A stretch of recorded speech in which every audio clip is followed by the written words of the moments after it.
7월 7일 오늘의 골방 말씀입니다. 기도합시다. 사랑하는 하나님의 부르심이 언제나 우리에게 있음을 기억합니다. 침묵하지 아니하시고 말씀하시는 주님을 저희가 바라봅니다. 주의 말씀이 늘 가까이 있어 주의 말씀을 듣고 따르기 원합니다.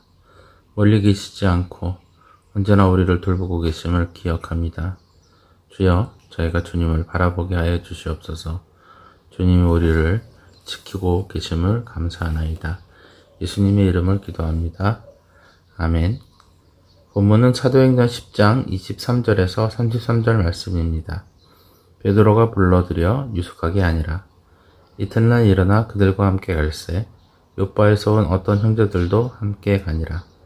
이튿날 가이사랴에 들어가니 고넬료가 그의 친척과 가까운 친구들을 모아 기다리더니 마침 베드로가 들어올 때 고넬료가 맞아 발 아래 엎드려 절하니 베드로가 일으켜 이르되 일어서라, 나도 사람이라 하고 부러 말하며 들어가 여러 사람이 모인 것을 보고 이르되 유대인으로서 이방인과 교제하며 가까이 하는 것이 유업인 줄은 너희도 알거니와 하나님께서 내게 지시하사 아무도 속되다 하거나 깨끗하지 않다 하지 말라 하시기로 부름을 사양하지 아니하고 왔노라. 묻노니 무슨 일로 나를 불렀느냐? 고넬료가 이르되 내가 나흘 전 이맘때까지 내 집에서 제 구시 기도를 하는데 갑자기 한 사람이 빛난 옷을 입고 내 앞에 서서 말하되 고넬료야, 하나님이 내 기도를 들으시고 내 구제를 기억하셨으니 사람을 요빠에 보내어 베드로라 하는 시몬을 청하라.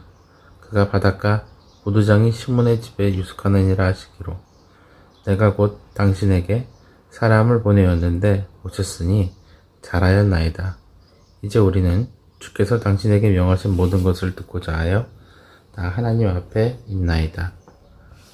고넬료라는 로마의 백부장이 하나님의 명령으로 자신을 찾는다는 것을 알게 된 베드로는 자신을 찾아온 고넬료의 종과 부하들을 자신의 머물고 있는 집에 하루 머물게 합니다.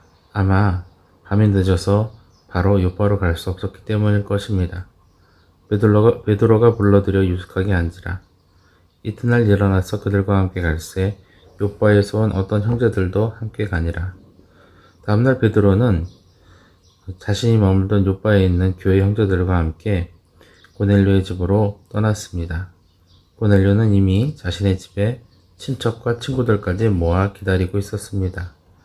이튿날 가이사랴에 들어가니 고넬료가 그의 친척과 가까운 친구들을 모아 기다리더니 그들도 하나님을 믿고 있는 사람들인지는 기록되어 있지 않지만 다만 고넬료는 하나님의 응답을 자신만 들으려고 하지 않았고 자신이 초대를 거절하지 않을 사람들과 함께 하였습니다.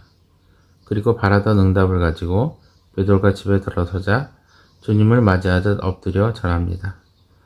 마침 베드로가 들어올 때 고넬료가 맞아 발 앞에 엎드려 절하니 베드로가 이렇게 이르되 일어서라, 나도 사람이라 하고 불어 말하며 들어가 여러 사람이 모인 것을 보고 이르되 유대인으로서 이방인과 교제하며 가까이 하는 것이 유업인 줄을 너희도 알거니와 하나님께서 내게 지시하사 아무도 속되다거나 깨끗하지 않다 하지 말라 하시기로 부름을 사양하지 아니하고 왔노라. 묻노니 무슨 일로 나를 불렀느냐? 베드로는 천사도 경배의 대상이 될 수 없으며 오직 하나님만 경배해야 하니 절하지 말라고 하면서 들어서면서 유대인과 이방인의 교제가 불법임에도 이렇게 모여서 나를 부른 이유가 무엇이며 자신은 하나님께서 명령하셔서 고넬료의 집에 오겠다고 사정을 밝혔습니다. 고넬료도 이 사정을 알고 있었을 것이고 초대받은 사람들도 이것이 일반적인 일은 아니라고 생각했었을 것입니다. 이상한 것은 베드로가 말하는 것입니다. 유대인으로서 이방인과 교제하며 가까이 하는 것이 유법이라고 말합니다.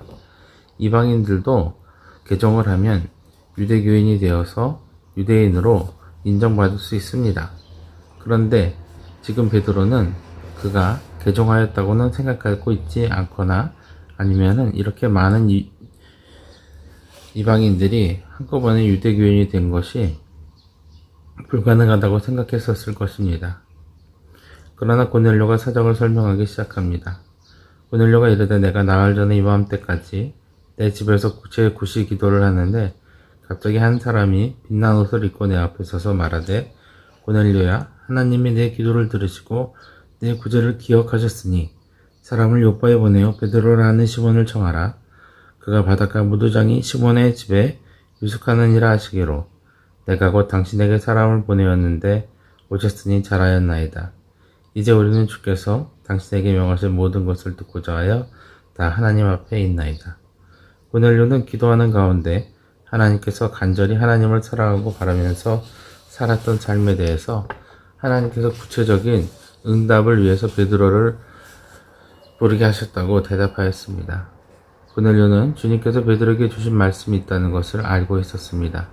그런데 분명한 것은 하나님은 베드로에게 고넬료에게 가라고만 하셨지 베드로에게 고넬료에게 해줄 말씀이 특별히 다른 것이 있다고 하지는 않으셨습니다. 왜냐하면 하나님은 이미 성경과 예수님을 통하여 구원의 복음을 주셨고 베드로는 이미 복음을 가지고 있었기 때문입니다. 그리고 거기에 복음을 기다리는 사람들이 모여 있었습니다. 우리도 베드로처럼 복음을 가지고 있습니다.